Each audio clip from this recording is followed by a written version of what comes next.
பெண்கள் முக்கியமாக பொறுப்பான ஆண்களும் வந்திருக்கிறீர்கள். நம்ம எல்லாருமே கம்ஃபர்ட் ஜோன்ல உட்கார்ந்துருக்கோம் சார். இளைஞனா இருக்கிறீங்க, கம்ஃபர்ட் ஜோன்ல உட்கார்ந்துருக்கோம்.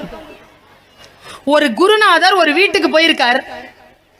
அந்த வீட்டில் ஒரு 2 ஏழைகள், 3 குழந்தைகள். அதை பார்க்கிறார்.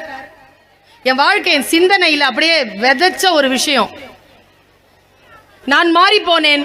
முடிந்தால் இந்த சொல்லை கேட்டு நீங்களோ, உங்களுடைய மகனோ, உங்கள் மகளோ, உங்கள் வீட்டு துணையோ ஏதேனும் ஒரு சிறிய அளவில் கூட உங்களுடைய மாற்றத்தை இன்றிலிருந்து தொடங்கினால் மிகப்பெரிய வெற்றி.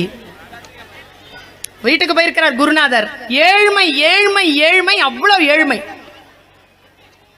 குருநாதர் கேட்டாரா, சாப்பாட்டுக்கு போயிருக்கிறாங்க, தேசாந்திரம் போனவங்க வழியில பார்த்திருக்காங்க வீட்டை, என்ன பண்றீங்கன்னு கேட்டாங்களாம்.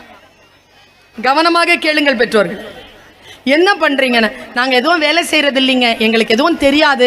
ஒரு மாடு இருக்குங்க, அந்த மாடு பால் கொடுக்கும், அதை குடிப்போம், கொஞ்சம் சேர்த்து வைப்போம், கொஞ்சம் வெண்ணெயாக்குவோம், இருந்தா விற்போம், இல்லைன்னா நாங்களே சாப்பிட்ருவோம், இவ்வளோதாங்க.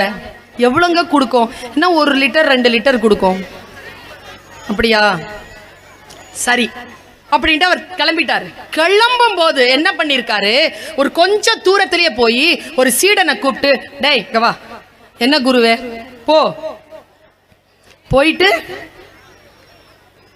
அந்த மாடு இருக்குல்ல, ஆமா, அதை காட்டில் துரத்தி விட்டுருனார். ஐயோ செத்துருவாங்க அவங்க. சொல்றத கேளு, துரத்தி விடுனாங்க. நான் என் பெற்ற தாயின் ஆணையாக சொல்லக்கூடாது, சொல்கிறேன். என் மகனிடத்தில் சில விஷயங்களை நான் அப்படி செய்ததனால் இன்றைக்கு அவன் மிகப்பெரிய வளர்ச்சியை அடைந்து கொண்டிருக்கிறான். இந்த கதையின்படி நான் செய்தேன், என் வீட்டில் செய்தேன், நான் என்னை செய்து கொண்டிருக்கிறேன் என்பதற்காக உங்களிடத்தில் இதை பகிர்ந்து கொள்கிறேன். துரத்தி விட்டுற மாட்டேன். நானா நேரா போய் குருநாதர் சொல்றான்னு எடுத்துட்டு போய் மாட்டை விட்டுட்டாங்க. அவங்க தேசாந்திரம் போயிட்டு 4-5 வருஷம் கழிச்சு வந்திருக்காங்க. வழியில பார்த்தா அவன் சொன்னாராம், குருநாதர், அந்த வழியில நீ ஒரு மாட்டை துரத்தி விட்டல, அந்த வழிதான் இது, அங்க ஒரு வீடு இருக்கும், போய் என்ன ஆச்சுன்னு பார்த்துட்டு வான்னு. போய் பார்த்தா அங்க குடிசை இல்ல, மாட மாளிகைகள் கட்டப்பட்டிருக்கு, நிறைய வேலைக்காரங்க, நிறைய செல்வம். பயந்து ஓடி வந்துட்டாராம். சார், அது வேற வீடா இருக்கு சார், உள்ள பாரு யார் இருக்கான்னு. உள்ள போய் பார்த்தா அதே பெற்றோர்கள், அதே குழந்தைகள், கொஞ்சம் வளர்ந்த நிலையில் இருக்காங்க. என்ன ஆச்சுன்னு கேட்ட உடனே அந்த தந்தை சொன்னதுதான் இன்றைக்கு உங்களுக்கான செய்தி தோழமைகள்.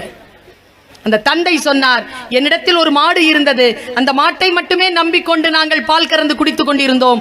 ஒரு குருநாதர் வந்தார், அவர் போனதற்கு பிறகு மாடு காணாமல் போய்விட்டது, சாக முடியாது இல்லையா, அதனால் 5 பேரும் அவரவர்கள் திறமையில் உழைக்க தொடங்கினோம். இதோ இந்த 4 ஆண்டுகளுக்குள் இவ்வளவு பெரிய வெற்றியை நாங்கள் கண்டிருக்கிறோம் என்று சொன்னார்.